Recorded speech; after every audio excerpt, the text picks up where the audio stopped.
Yusuf Hamka, ia adalah salah satu pengusaha Indonesia yang kini namanya kembali dibicarakan setelah program nasi kuning murah yang berhasil membuat banyak orang berdecak kagum, bersedekah, dan berdakwah. Kini sudah menjadi fokus tujuannya di sisa hidupnya. Memang tidak banyak yang mengetahui siapa dia. Jika kita menyebutnya pengusaha, mungkin tidak banyak yang menyangka. Pasalnya, gaya hidup seorang Yusuf Hamka sama sekali tidak ada yang berubah. Ia masih senang dengan gaya bebasnya, yaitu dengan terus mengenakan celana jeans yang dipadukan dengan kaos atau kemeja. Tidak ada ajudan atau bahkan kawalan polisi dimanapun ia berada. Yang terlihat, ia hanya ditemani oleh sopir. Setelah itu dengan bebas, Yusuf pun menyapa teman-temannya.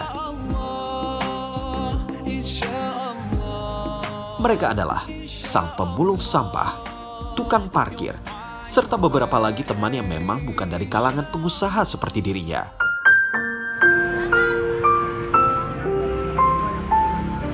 Hidup di jalanan baginya bagaikan menarik kembali memori masa kecilnya. Ia sangat senang menyebut dirinya sebagai anak kampung. Diakui Yusuf, pakaiannya yang seperti ini justru membuatnya sangat nyaman. Ditambah ketika dirinya berinteraksi dengan warga sekitar. Saya rasanya saya pulang ke kampung halaman saya lagi. Karena memang anak kampung saya aslinya. Jadi makanya saya bilang, saya nih kalau orang tanya, anak kampung saya, Allah kasih sedikit rezeki kota. Itu aja. Dan nggak mimpi hari ini ada, tapi pasti ada rahasia Allah yang dititipkan saya. Kerjaan saya mengharumkan nama Islam. Mungkin karena untuk mengharumkan nama Islam, Allah kasih sesuatu yang lebih baik supaya orang percaya akan apa Islam. Saya cuma selalu melihat banyak orang-orang yang kaya, yang sombong, tapi nggak ada artinya. Dia kesepian jiwanya. Kalau saya nggak berasa saya kaya. Mungkin orang melihat saya lebih, tapi saya nggak berasa saya kaya. Saya merasa saya mesti seperti yang dulu. Makanya jiwa saya selalu rame, karena saudara saya banyak. Tetangga saya, saudara saya, semua banyak. Dan saya nggak ada masalah. Saya kalau lagi mau pergi makan, saya nggak punya pengawal, saya sama supir saya. Turun, tas gua lo bawa, jangan ditinggal di mobil, ntar diambil orang. Udah, karena nggak punya ajudan, nggak punya pengawal. Ini kita makan berdua. Kita makan di Rawabelong, kadang-kala nasi uduk di pinggir jalan, di Palmerah. Nggak apa-apa, nggak ada masalah. Emang sakit perut? Kagak kan, sama aja. Hal yang sama pun dirasakan oleh karyawannya. Yusuf ternyata memang termasuk orang yang humble. Bahkan ketika datang ke kantor, ia tidak segan untuk menyapa semua karyawannya, dari mulai sekretarisnya hingga tukang parkir atau office boy. Kalau saya tahu di kantor ya, karena saya stafnya Bapak juga di kantor, pegawainya Bapak di kantor. Bapak itu luar biasa humble sekali dengan karyawannya, selalu menyapa siapapun yang ada di kantor. Dan kadang-kadang tahu hampir orang yang lewat pasti disapa, apalagi kalau Bapak baru datang. Ada security, ada resepsionis, ada yang office boy, suka bersih-bersih di kantor, pasti disapa sama Bapak, selamat pagi atau apa kabar gitu. Luar biasa Bapak kalau untuk menyapa dan kenal orang pasti sudah namanya juga pasti tahu. Jiwa sosialnya yang tinggi dan juga dibarengi dengan sisi religiusnya, kini membuat Yusuf hidupnya hanya ia dedikasikan untuk membahagiakan orang banyak. Menurutnya, di sisa usianya kini, ia tetap ingin bisa berguna bagi banyak orang. Hal ini kembali mengingatkan ia akan sosok tunawisma yang dulu ia panggilnya si Jabir. Dari seorang tukang semir sepatu yang menyelamatkan nyawa saya ditolong sama seorang tunawisma. Itu dia tidak punya rumah. Sampai sekarang saya mesti cari dia, namanya si Jabir. Entah di mana dia Jabir, kalau kau ada, datang ke saya utang nyawa. Itu. Dari situ. Jadi saya ditolong orang. Hidup saya hari ini karena pertolongan orang. Saya yakin, pasti Allah menitipkan saya juga. Kau ditolong orang, kau harus menolong orang. Dan inilah yang saya harus lakukan. Ya kan, mumpung umur masih ada.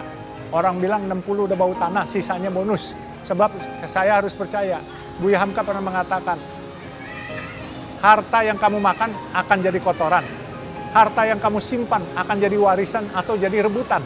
Tapi harta yang kau sedekahkan, insya Allah jadi tabungan yang kekal dan abadi di akhirat nanti.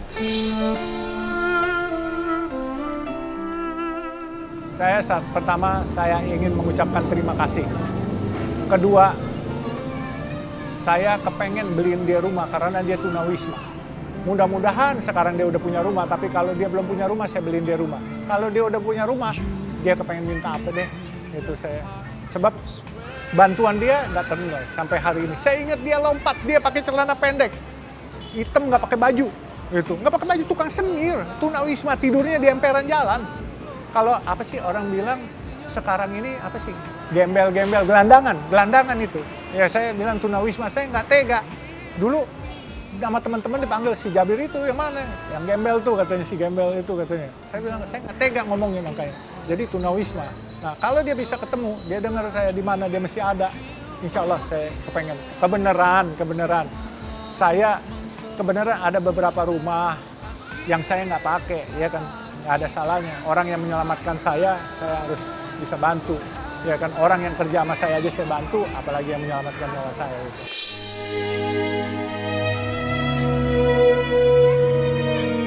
Di tengah pekerjaan dan juga berbagai kegiatan sosialnya, Yusuf mengaku sangat beruntung memiliki keluarga yang sangat mendukungnya. Bagi Yusuf, keluarga merupakan harta yang tidak ternilai harganya ketimbang harta. Dalam doanya, ia selalu mengucap syukur dengan rezeki yang didapatnya, serta selalu dekatkan dirinya dengan keluarga selalu. Saya alhamdulillah punya istri seorang yang sangat-sangat sederhana. Bahkan ya dia mungkin mengikuti cara saya lah. Ya. Tapi anak-anak sekarang karena pergaulan nggak bisa ngikutin ibu bapaknya punya cara. Apalagi udah medsos di mana-mana, lifestyle-nya beda. Ya saya sama Allah saya cuma bilang, ya Allah, saya ini terima kasih telah diberikan hari ini. Tapi ya Allah, saya juga nggak ngerti rahasia apa Allah berikan rezeki bagaikan tsunami.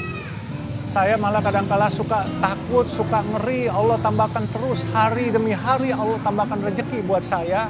Saya malah bilang, ya Allah kalau bisa cukup deh rezeki. Tapi tolong jaga orang-orang yang saya sayang semua supaya tetap berkumpul sama saya. Jangan engkau ambil ya Allah. Rezeki engkau boleh ambil, tapi orang-orang yang saya sayang, sahabat-sahabat saya, yang masih jadi tukang tarik gerobak sampah, yang masih jadi hansip tukang parkir, jangan kau ambil itu semua. Itu teman-teman saya yang kita sampai hari ini masih bisa bercanda ria. Saya punya harta sangat tidak berharga dibandingkan orang-orang, teman-teman saya, sahabat saya, keluarga saya. Itu lebih berharga buat saya. Harta itu hanya titipan, tapi keluarga dan sahabat itu buat saya nomor satu. Apalagi sahabat saya, walaupun dia seorang tukang sampah, dia seorang hansip, dia tukang parkir, saya lihat ketulusan dia, ya maaf saja, lebih hebat daripada teman-teman yang mulia anggota dewan.